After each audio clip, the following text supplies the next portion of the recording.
श्री स्वामी समर्थ. तर तुमचं वेलकम आहे. रेसिपी आणि बरंच काही यामध्ये.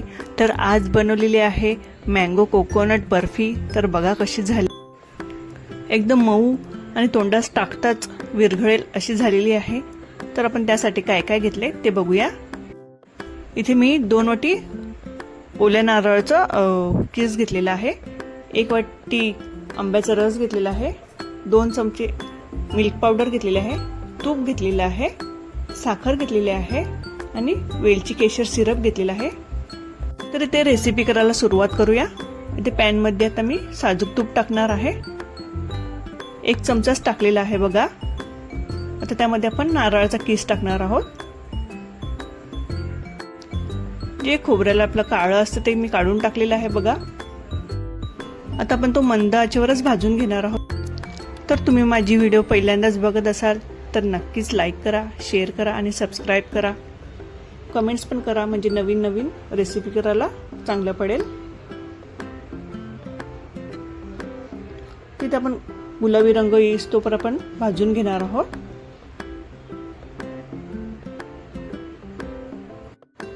तर आंब्याचा सीझन चालू आहे, तोपर्यंत नवीन नवीन रेसिपी नक्कीच करून बघा तुम्ही पण.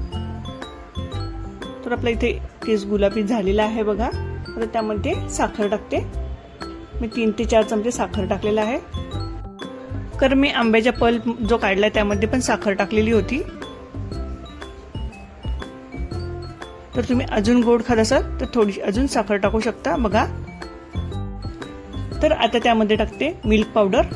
हे मी 2 ते 3 चमचे मिल्क पावडर घेतलेली आहे. तुम्हाला मिल्क पावडर नसेल टाकायचं तर तुम्ही आपलं साधं दूधही टाकू शकता. आता त्यामध्ये टाकते मी मँगो पल्प टाकते.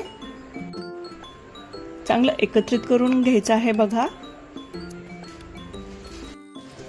चांगलं एकजीव झालं पाहिजे ते.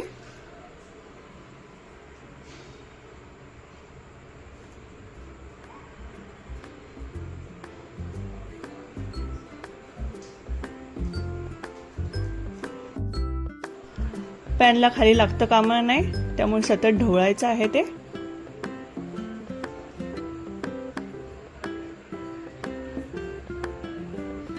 तर बघा इथे आपलं आता होत आलेलं आहे.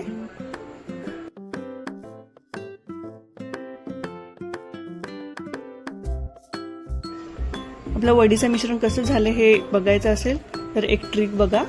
तर बघा इथे खालती बरोबर उभी राहिलेली आहे. तर आता त्यामध्ये टाकते मी वेलची केशर सिरप. तर तुम्हाला वेलची पावडर टाकायची तर वेलची पावडर टाका, पण मी प्रत्येक रेसिपीमध्ये हेच टाकते, त्याने कलरही चांगला येतो. तर बघा पुन्हा एकजीव करून घेते. तर अशा पद्धतीने आपलं मिश्रण रेडी झालेलं आहे बघा.